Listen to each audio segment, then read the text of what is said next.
I decided to read all the books on the New York Times top 100 books of the 21st century, and this week I decided to read Citizen by Claudia Rankine, and actually this is more of a poetry novel.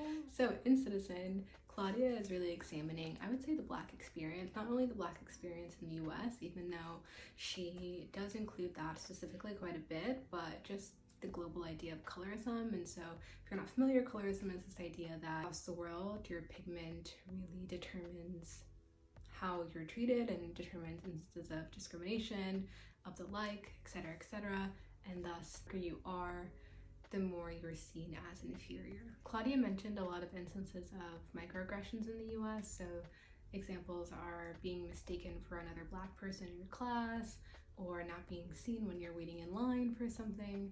And I found that to be an experience that I relate to, and I've had someone call me someone else's name, professors, things of this sort, and so I felt really seen when I was reading portions of this novel. What I enjoyed most about Citizen is that it often made me pause and think and reflect and engage. I felt like I was learning, but in a way that was really accessible and little doses. And so, for example, on page 14, Claudia brings up this idea of the historical self versus self-self, and she describes it as this. A friend argues that Americans battle between the historical self and the self-self.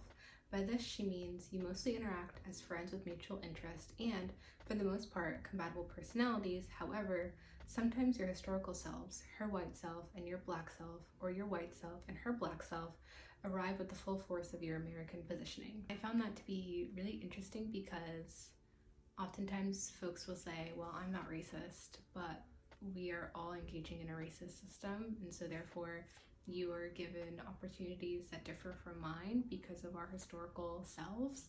And so I found that to be just a term that I hadn't come across before, and something that's definitely going to be added to my think tank. She discusses Hurricane Katrina and how, for the most part, because the homes that were affected were Black homes and lower income, poverty, rich people, they didn't receive the same level of support that, let's say, the California Palisades fire that had immediate responses dissimilar to Hurricane Katrina. Another image that I loved was, I feel most colored when I'm thrown against a sharp white background. I think this is probably one of my favorites that I've read so far. Even for someone who's not a poetry buff and engages with poetry often, I would give this a very strong 9. I think A, it relates to my experience. I felt very seen. I felt that I learned something new, and B, the inclusion of images, and I felt like it was really digestible and something that I've been thinking about ever since I finished